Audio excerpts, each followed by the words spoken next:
अध्याय 7 देख रहे हैं, tribes, nomads and settled communities.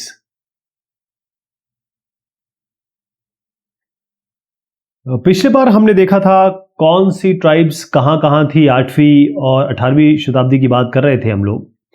अब हम देख रहे हैं changing society, new caste and hierarchies. इसका मतलब सामाजिक ताना बाना किस तरीके से चेंज हो रहा था, नई जातियां कैसे बन रही थी और किस तरीके से हायरार्की मतलब होता है लेवल, इस तरीके से हायरार्की होती है। मैं आपको बताता हूं पहले कि पहले वर्ण व्यवस्था थी। जैसे मैंने आपको बताया कि भाई वर्ण व्यवस्था मेन कैटेगराइजेशन थी कि भाई आप ब्राह्मण होंगे, अगर आप पूजा पाठ करते हैं ब्राह्मण होंगे, अगर आप क्षत्रिय होंगे, यदि आप वॉरियर हैं, अगर आप मर्चेंट हैं यानी ट्रेडिंग का काम करते हैं या कोई प्रोफेशनल हैं या फार्मर हैं तो आप बन गए वैश्य। और यदि आप इन सब के लिए काम करते हैं या लेबरर हैं या और सर्वेंट, नौकरों का जो काम करते हैं, इसके नीचे और अतिशूद्र होता है जो गंदा मैला ढोते हैं। ये तो था। अब हुआ ये कि इन्हीं वर्णास ब्राह्मण, क्षत्रिय, वैश्य, शूद्र, इनके अंदर भी नई नई जातियों ने जन्म लिया। जैसे ब्राह्मण्स में ही अलग अलग जातियां बन गई। ओके, तो यह हुआ कि बहुत सारी ऐसी ट्राइब्स थी, बहुत सारी ऐसी जनजातियां थी, बहुत सारे ऐसे ग्रुप्स भी थे। वो जो है वो यहां पर इन जगह पे आए या उनको लिया गया और इनको बकायदा स्टेटस दिया गया। कौन देता है जाति का स्टेटस? मतलब जातियां बनी, जातीज, और इनको जाति का स्टेटस किसने दिया? इनको ब्राह्मणों ने दिया। कहने का मतलब, अब आप समझ रहे होंगे जातियां कौन सी है, कहां की है। तो अब आप देखिए, कोई अगर सोने का काम करता है या लोहे का काम करता है, जैसे ब्लैक स्मिथ हो गया, गोल्ड स्मिथ हो गया, कोई है लकड़ी का काम करता हूं जैसे कारपेंटर हो गया, कोई ईंट गारे का काम करता है, मेसन हो गया। अब ये सारी जो जातियां हैं, या फिर ये कहें ये जातियां नहीं है, ये वो लोग हैं जैसे सोने का काम करने वाले आपको केवल एक सोने का काम कर रहे हैं, वो ये कारपेंटरी तो नहीं कर सकते। तो ये प्रोफेशनली यानी कार्य के तौर पर ये एक जाति बन गई अलग से, क्योंकि ऐसी जगह बहुत बड़ा हमारा सब कॉन्टिनेंट था, तो एक जगह तो नहीं होगी केवल एक ही जगह पे 10 लोग बैठ के ये काम कर रहे होंगे, यहां भी कर रहे होंगे, यहां भी कर रहे होंगे, यहां भी कर रहे होंगे। तो ये लोग जो है इनको फिर एक जाति में डाला गया, जिसको कहा गया कि भाई आप इस जाति के हैं। ओके, तो इनको अलग अलग से जातियों में विभाजित कर दिया गया। तो अब क्या था, पहले जो वर्ण व्यवस्था थी उसके हिसाब से कैटेगराइजेशन था, क्लियर कट कैटेगराइजेशन था ना, 1 2 3 4 ऐसे भाग में, ब्राह्मण, क्षत्रिय, वैश्य, शूद्र। अब जो हुआ, जो सोसाइटी है वो किस आधार पर बटी? जाति के आधार पर कि भाई आपकी जाति क्या है। यानी अगर आप जाएंगे किसी एक एग्जांपल देता हूं कि अगर शूद्र में भी जाएंगे आप तो सारे शूद्र नहीं हो जाएंगे। कोई धोबी होगा, कोई कुम्हार होगा, कोई चर्मकार होगा। इस तरीके से अलग अलग जातियां बन गई। क्लियर हो गया जाति का कॉन्सेप्ट? अब क्षत्रिय में क्या हुआ, जो क्षत्रिय थे, यहां पर जो राजपूत कुल है, वो अब हमने पहले भी देखा था, राजपूत कुल तो स्ट्रांग हो ही रहा था। और किस जमाने में हो रहा था? ये 11वीं और 12वीं शताब्दी में बहुत स्ट्रांग हो रहा था। अब ये अलग अलग कहे कुलों के थे या फिर वंशों के थे। कौन कौन से वंश थे? जैसे हूण हो गए, हूण वाले, हुणास कहते हैं इनको, चंदेलाज, और आपका चालुक्याज, और ऐसे बहुत सारे थे जो बहुत पावरफुल हो गए। ओके, और ये जो इनकी बात तो ठीक है, लेकिन कई ऐसे थे जो पहले ट्राइब्स थे। ऐसे बहुत सारे थे जो राजपूत जिनको हम कह रहे हैं वो पहले ट्राइब्स थे। इन्होंने अपने आप को किस तरीके से अपने आप को राजपूत बनाया? राजपूत बन गए, ये शासक बन गए। और शासक किस तरीके से बने कि खास तौर पे जो एग्रीकल्चर एरिया जहां पर कृषि का काम होता था, वहां के जो पुराने रूलर थे उनको इन्होंने हटाया। क्योंकि अल्टीमेटली क्या है, इनको ये थे तो ट्राइब ही, फिर राजपूत बने, और अंदर जेनेटिकली तो ट्राइब है, उनको चाहिए जंगल का एरिया या फिर एग्रीकल्चर का एरिया। वहां पर इन्होंने अपना वो किया, शासन बनाया। अब जो राजपूत है वो इस पोजीशन पे पहुंच गए कि वो रूलर बनने लायक हो गए या बन गए। तो एक तरीके से जब राजपूत रूलर्स बन गए तो जो बाकी थे, मान लीजिए ये तो राजपूत हो गए, कई ऐसे ट्राइब्स थे, उन्होंने कहा कि जब ऐसे कई राजपूत हैं जो पहले ट्राइब थे आज वो रूलर्स बन गए, आज वो शासक बन गए, तब और किसके किसके जरिए बने? आपको याद है हमने बात की थी पहले, कुछ ऐसे शासक हुए जो ब्राह्मण थे, वो क्षत्रिय बन गए, कई ऐसे क्षत्रिय थे जो ब्राह्मण बन गए। मतलब अपनी जिस योनि में या जिस गोत्र में या किस जाति या व्यवस्था में वो पैदा हुए हैं वहां से वो चेंज कर सकते थे। किससे? एक ब्राह्मण साहब आएंगे, उनके लिए कुछ पूजा अर्चना कर देंगे, ये बन जाएंगे, राइट? ऐसी अश्वमेध यज्ञ हुआ करता था, ऐसी बहुत सारे यज्ञ हुआ करते थे। तो ये जो काम है कि जो ट्राइब है वो भी चाहती थी कि हम रूलर बने, राजपूत बने और रूलर बन जाए। कहने का मतलब हम हाई क्लास में आ जाएं और शासन करें। तो इसमें क्या हुआ कि बहुत सारी जो ट्राइब्स थी उन सबको, ऐसा नहीं हो कि ब्राह्मण ने सबको जो भी आया उनके पास उनको बना दिया, ऐसा नहीं। जो इसमें लोअर कास्ट थे, मतलब ट्राइब्स में भी लोअर कास्ट थे, उनको तो उन्होंने आगे नहीं बढ़ाया, लेकिन ट्राइब्स में जो अपर कास्ट थे उनको उन्होंने कहा कि ठीक है हम आपको राजपूत मानते हैं, ओके। लेकिन यहीं पर क्या हुआ, कई सारे इस जगह की ये जो इलाका मैं दिखा रहा हूं, यहां पर कहने का मतलब आप समझ लीजिए पंजाब हो गया और आपका सिंध हो गया और नॉर्थ वेस्ट फ्रंटियर हो गया। ये आपका देखिए, ये बेसिकली जो नॉर्थ वेस्ट फ्रंटियर की मैं बात कर रहा हूं वो यही है जो मैं आपको पंजाब सिंध का इलाका दिखा रहा हूं। तो यहां पर क्या हुआ कि इन लोगों ने कहा कि भाई ऐसा है, हमको ये ना वर्ण व्यवस्था वगैरह नहीं पसंद है, हम नहीं जानते, हम जानते हैं ना हम मानते हैं ये वर्ण व्यवस्था, वी डोंट लाइक इट, वर्ण व्यवस्था हमें नहीं पसंद। तो इन्होंने क्या किया, पंजाब से तो नॉर्थ जो फ्रंटियर के लोग हैं, मतलब इस इलाके के आप समझ लीजिए, तभी तो पाकिस्तान में आप देखिए मैक्सिमम मुस्लिम है, क्योंकि ये जो इलाका था तो ये भी ट्राइबल ही इलाका। लेकिन इन्होंने कहा कि हम कास्ट सिस्टम को एक्सेप्ट नहीं करते और हम जो चाहते हैं कि भाई हम इस्लाम ले लेते हैं। तो इन्होंने चुपचाप या क्या बहुत धीरे, बगैर कोई शोर शराबा किए हुए, बहुत पहले इन्होंने क्या किया कि ये इस्लाम ले लिया, इन्होंने इस्लाम धर्म को ये मानने लगे, तो हम इसको इस्लाम कर देते हैं, ओके। अब हम पहुंच रहे हैं वहां पर जहां पर हम बहुत गंभीरता से बात करेंगे, या फिर इनकी जो ट्राइबल्स लोगों की थोड़ा सा आंतरिक या नजदीकी नजर से हम इनको देखते हैं। तो हम दो की बात करेंगे, गोंड्स है, फिर आगे अहोम आएगा। गोंड्स कौन थे आपको याद होगा, मैंने आपको पहले जगह दिखा दूं, शायद आपको थोड़ा आइडिया इसमें और दे दूं। देखिए जो गोंड्स है ये कौन सा इलाका हुआ, ये देखिए, ये गोंडवाना। तो ये एक्चुअली एक इलाका नहीं है, ये बहुत सारे इसमें जगह है, ये ऐसा नहीं कि कोई आप क्षेत्र बांट सकते हैं। मैंने आपको बताया था कि चाहे छत्तीसगढ़ की बात करें, चाहे आप इन इलाकों की बात करें, मध्य प्रदेश की बात करें, सब एक कंबाइंड एरिया है ये।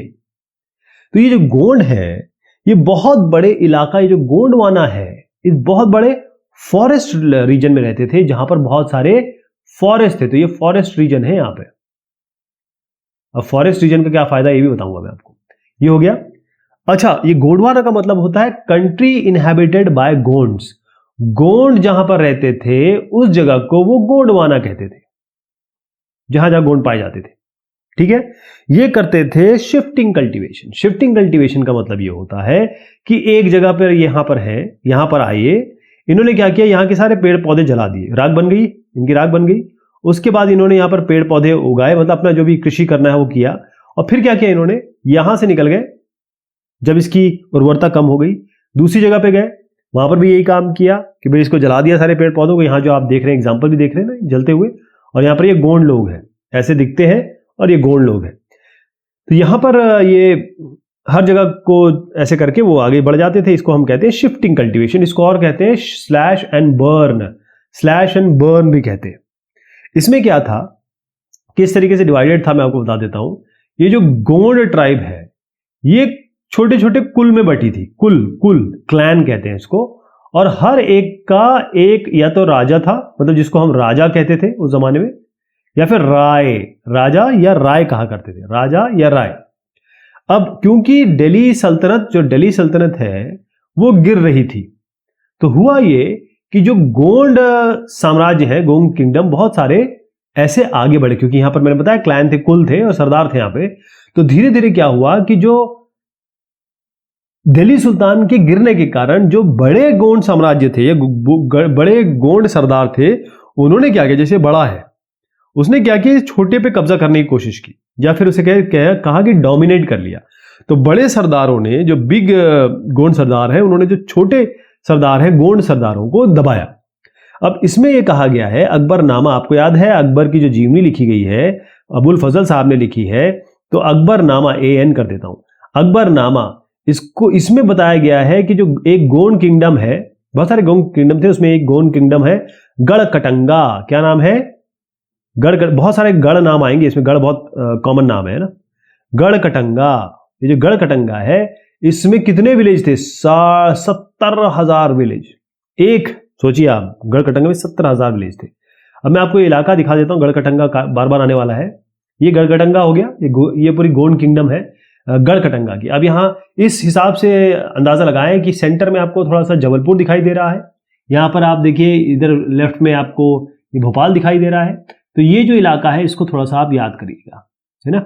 इसमें आपके छिंदवाड़ा भी आ रहा है, इसमें सियोनी भी आ रहा है, बालाघाट भी है। तो ये आपका जबलपुर के हिसाब से समझिएगा, थोड़ा आपको याद रहेगा। ये गढ़कटंगा है।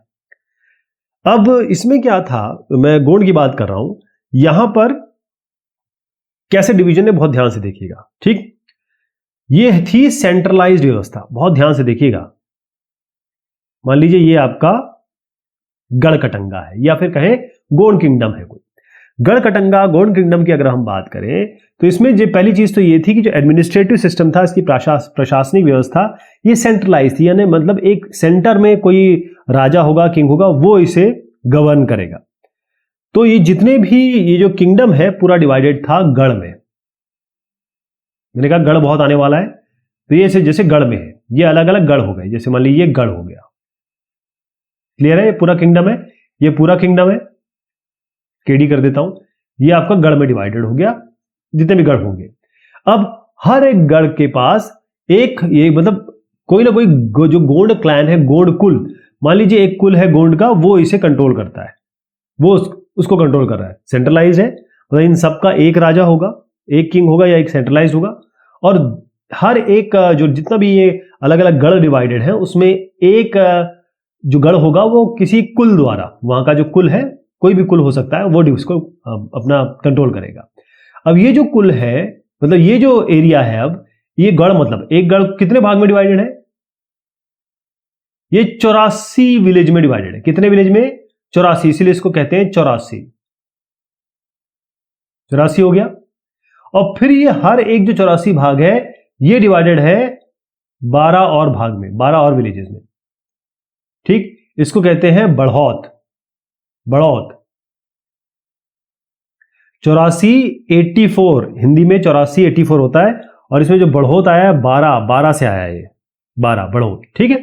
ये क्लियर होगा किस तरीके से डिवीजन था। अब हुआ ये कि क्योंकि इस तरीके से इन्होंने किंगडम बना लिया, फिर एक तरीके से शासन वर्ग हो गया।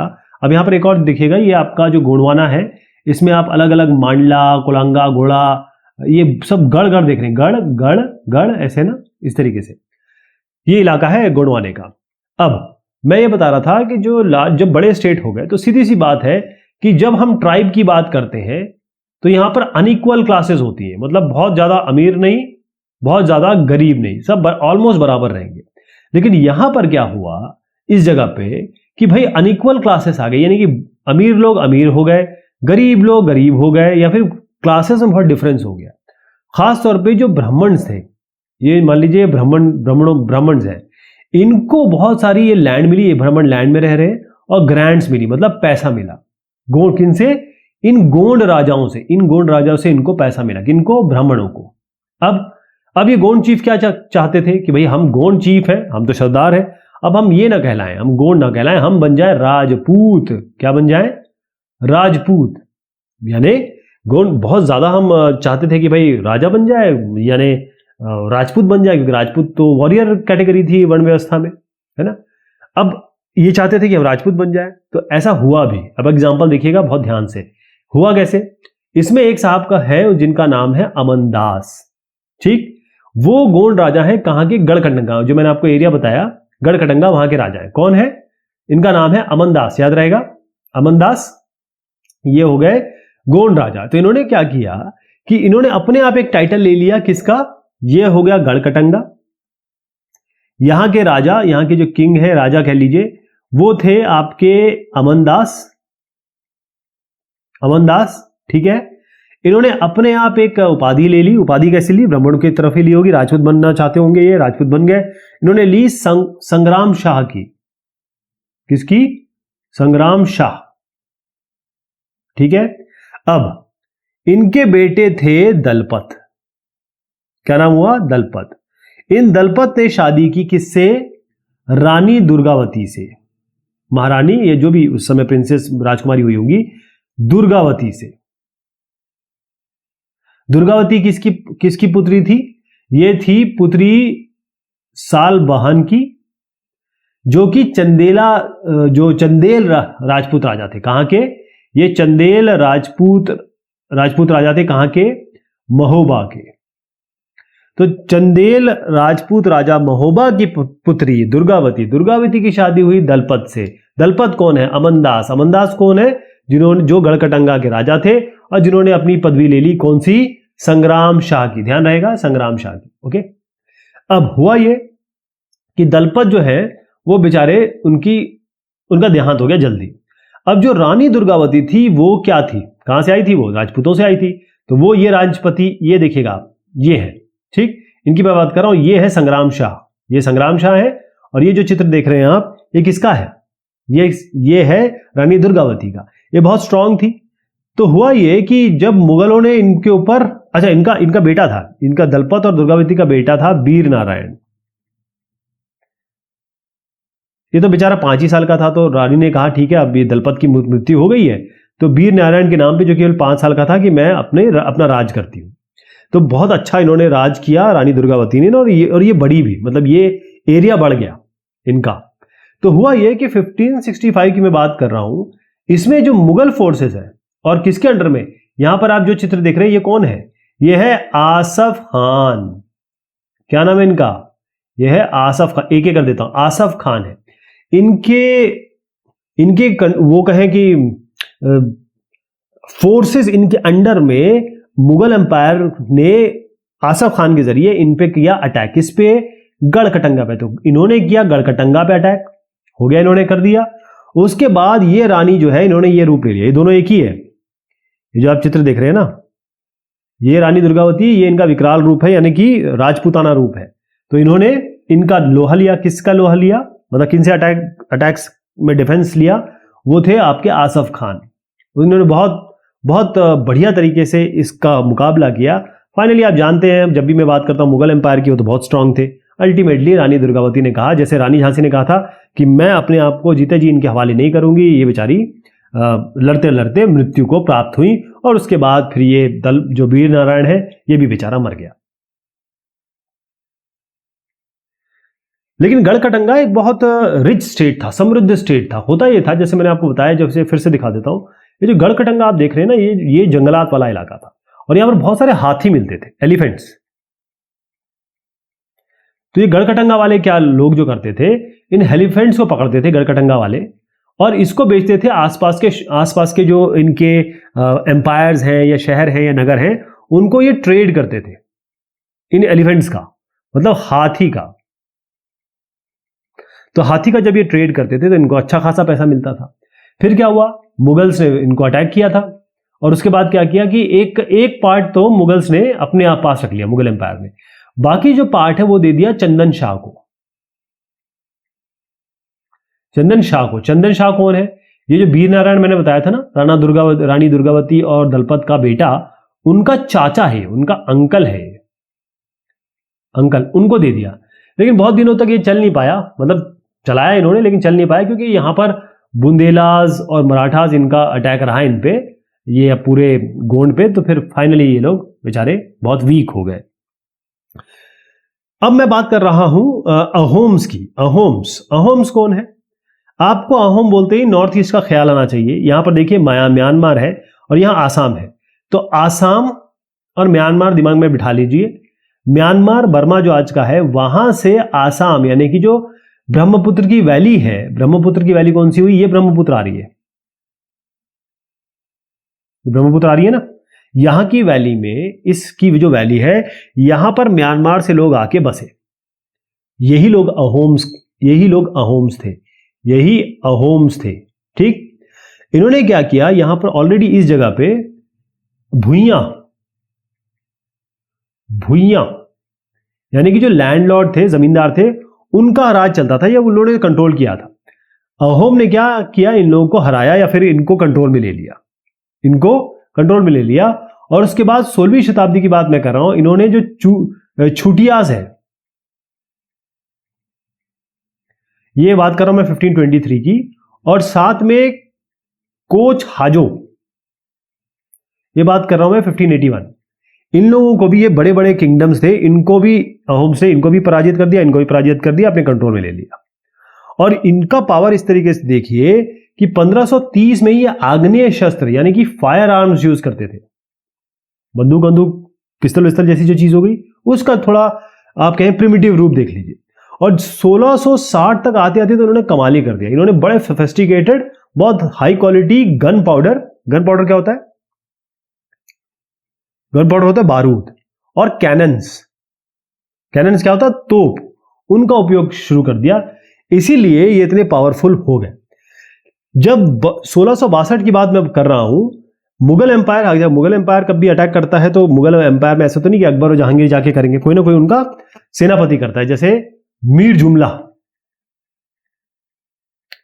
इन्होंने किया अहोम्स पे अटैक। किन्होंने? मीर जुमला ने। तो 1662 की बात मैं बता रहा हूं। अच्छा, इनके पास फायर आर्म थे, इनके पास गन पाउडर था, इनके कैनन थे, इन्होंने बहुत अच्छा अटैक तो किया, मतलब डिफेंस किया, लेकिन ये हार गए बेचारे, अहोम्स पराजित हो गए।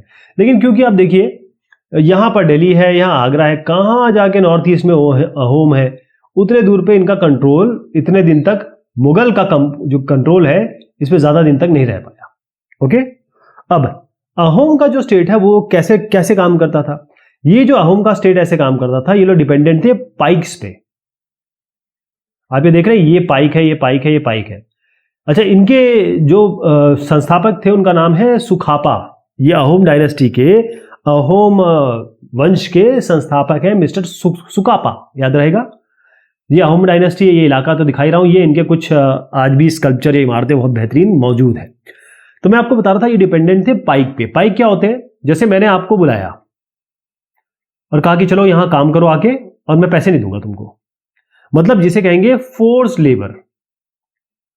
इसी को हम कहते हैं बेगार, कि भाई काम कराएंगे लेकिन पैसा नहीं देंगे। तो इन्होंने किया क्या था, अहोम लोगों ने अपना जो इलाका था उसकी जनगणना कर रखी थी, और हर एक विलेज वहां से कुछ पाइक्स भेजने होते थे शेड्यूल के हिसाब से कि भाई यहां से कल तुम्हारे पाइक्स आएंगे, कल यहां से तुम्हारे पाइक्स आएंगे, इतने 12 पाइक आएंगे, यहां से 15 पाइक आएंगे, या फिर 10 पाइक आएंगे। पाइक मतलब वो लोग आएंगे जहां काम करेंगे। क्लियर हो गया। इन्होंने क्या किया, एक जरा गड़बड़ इन्होंने कर दी कि हुआ ये कि जैसे पाइक, अब पाइक अलग अलग टाइप के आ रहे थे, अलग अलग उससे आ रहे थे, नंबर के आ रहे थे। जैसे मैंने अभी 12-15 बताया, तो उन्होंने क्या किया कि यहां से भी उतने ही पाइक आए, यहां से भी उतने भी पाइक आए, यहां से भी उतने पाइक आए। तो इन्होंने जैसे ये इसको डिवाइड कर दिया, इस भाग को डिवाइड कर दिया। तो इस भाग को कैसे डिवाइड किया, यहां से मान लीजिए यहां से 10 पाइक आते हैं, यहां से आते हैं 50 पाइक, तो इनको बराबर करना है। 10 और 50 हो गए 60, तो यहां 30 हो, यहां 30 हो, तो यहां से 20 उठा के यहां भेज दिए। तो अब यहां कितने हो गए 30, यहां हो गए 30। इससे क्या हुआ कि यहां से जो 20 गए हैं वो एक कुल के लोग थे, एक क्लैन के लोग थे, वही तो ट्राइब थी, वो गई टूट। यहां से इनका जो है थोड़ा सा गड़बड़ शुरू हुआ। जितने भी जो वयस्क लोग थे वो उनका काम करना आर्मी में जरूरी था। वो आर्मी में काम करेंगे कब? जब वॉर होगी, जब लड़ाई होगी, तो जितने भी वयस्क लोग हैं अहोम के वो सब वॉर में आएंगे। और अगर वॉर नहीं हो रही है तो जैसे डैम बनाए जा रहे हैं, बिल्डिंग डैम्स हो गया, इरिगेशन सिस्टम, सिंचाई की व्यवस्था हो गई, या पब्लिक वर्क कोई भी अगर सामुदायिक केंद्र वगैरह बनाना है, ये सब। इसके अलावा राइस कल्टीवेशन भी बहुत बढ़िया तरीके से अहोमों ने किया। तो जो अहोम की जो सोसाइटी है, जैसे ये सोसाइटी है, ये डिवाइडेड थी जिस क्लैंस में, कुल में, उनको कहते थे खेल। किसमें? खेल कहते थे। तो बहुत सारे कम इनके पास आर्टिसंस थे, यानी जो चीजें बनाने वाले हैं ना, वो जिनके हाथ में कला होती है, वो नहीं थे। तो वो बाहर से लाते थे, बाहर से लाया करते थे, बाहर से आते थे। होता यह था कि जैसे मान लीजिए किसान है, उसको कौन जमीन देता था? जो ग्राम समाज की जमीन, मतलब ग्राम समाज की जमीन, गांव की जमीन फार्मर को मिलती थी, और एक बार ग्राम समाज ने या फिर कहीं ग्राम समाज ने दे दी तो इससे जमीन राजा भी नहीं ले सकता था। ठीक है। अगर हुआ क्या कि पहले तो ये जो अहोम्स थे, ये पहले केवल ट्राइबल्स जो गॉड है उन्हीं की पूजा करते थे, जैसे जंगल की पूजा कर ली या फिर और भी जैसे जंगल से रिलेटेड की पूजा कर ली। लेकिन उसके बाद ये हुआ कि मैं बता रहा हूं पहले हाफ 16 सेंचुरी की, मतलब आप 17 सेंचुरी, मतलब 1650 के पहले की बात कर लेते हैं। यहां पर क्या हुआ कि जो ब्राह्मण्स हैं वो बहुत सारे आए, उनका इन्फ्लुएंस बढ़ गया, उनका प्रभाव बढ़ गया। इससे क्या हुआ कि जो टेम्पल्स हैं वो बहुत सारे बनाए गए और ब्राह्मणों को बाकायदा जमीनें दी गई, ये किंग द्वारा। किंग ने कहा कि हम इनको ब्राह्मण्स को जमीन देंगे। तो यहीं पर एक बात आती है शिव सिंह की। शिव सिंह है, इनका जो समय था वो था 1714 से 1744। ये जो शिव सिंह है, ये बेसिकली इनके राज में जो हिंदुइज्म है वो तो था नहीं यहाँ पे, लेकिन हिंदुइज्म जो है सबसे पॉपुलर धर्म बन गया यहाँ पे। ओके। लेकिन फिर भी ये लोग क्या कर रहे हैं, हम अपने ट्राइबल गॉड और ये जो हिंदुइज्म है इसको दोनों को मिला के चलाते रहे, नहीं कि अपनी जो ओल्ड ट्रेडिशन है ये मानते रहे। इन्होंने क्या किया, बड़े सोफिस्टिकेटेड टाइप की, बड़ी परिष्कृत टाइप की सोसाइटी थी समाज अहोम की। पोएट हो, स्कॉलर्स हो, यानी कि जो कवि हो या फिर विद्वान हो, उनकी बड़ी इज्जत करते थे, उनको जमीन देते थे। इसका मतलब थिएटर वाला नाच गाना भी बहुत अच्छे से चलता था। इस तरीके से कई चीजें इन्होंने कन्वर्ट भी की, मतलब ट्रांसलेट भी की। जैसे जो बुरांजीज है, तो जितना भी पुराना इनका काम था या फिर कहीं हिस्टोरिकल चीजें थी, बुरांजी जिसे कहते हैं, इसको इन्होंने पहले तो अहोम भाषा में चेंज कराया, अहोम लैंग्वेज कर देता हूं, उसके बाद इन्होंने एसएमीज में करवाया। क्लियर हो गया? ये है यहाँ की कहानी। तो कंक्लूजन में हम यही कहेंगे कि बहुत सारी जनजातियां भी आई, कुछ जनजातियां, और सब जगह कहाँ कहाँ ये थी। कई जो थी वर्ण व्यवस्था को नहीं मानती थी, इसलिए जनजातियां थी, ये किसी पर्टिकुलर किनशिप बॉन्ड था इनका, और कईयों की हमने बात भी की यहाँ पे। अब आप देखेंगे मंगोल्स की बात मैं करूंगा, वहां पर बाहर और क्या चल रहा था और जगह पे। यहां पर आप देखिए कि ये जो मंगोलिया है, ये क्षेत्र मंगोलिया है, इसमें ये बेसिकली इस इलाके की बहुत इंपॉर्टेंट पैस्टोरल यानी पशुचारण वाली, और हंटर गैदरर्स, यानी हंटर गैदर का मतलब होता है शिकारी और संग्राहक, उस श्रेणी के ये लोग थे, ये ट्राइब थी। और कहां रहते थे ये? स्टेपीज कहते हैं, जो आपका ग्रासलैंड होता है स्टेपीज, ये सेंट्रल एशिया की बात मैं कर रहा हूं। ठीक। तो 1206 की अगर बात की जाए, यहां पर आए घेंगिस खान, यह है चंगेज खान, सीके कर देता हूं, या घेंगिस खान भी बोल सकते हैं आप इनको। ये जो घेंगिस खान थे या फिर चंगेज खान है, इन्होंने क्या किया कि मंगोल और टर्किश इन लोगों को मिला लिया, और जब ये मिल गए तो बड़े ताकतवर हो गए। फिर इन्होंने और इनके आगे जो लोग आए, उन्होंने रशिया, ईस्टर्न यूरोप, चाइना के कई भाग, वेस्ट एशिया के कई भाग, वो सब कब्जे में ले लिए, क्योंकि इनके पास बहुत अच्छी मिलिट्री थी, बहुत अच्छा इनका जो एडमिनिस्ट्रेशन सिस्टम था बहुत बढ़िया था वो। ठीक है। तो ये मंगोल्स की बात हुई। तो ये बात हुई इस डिस्कशन की। बहुत शुक्रिया, बहुत मेहरबानी आप सभी की।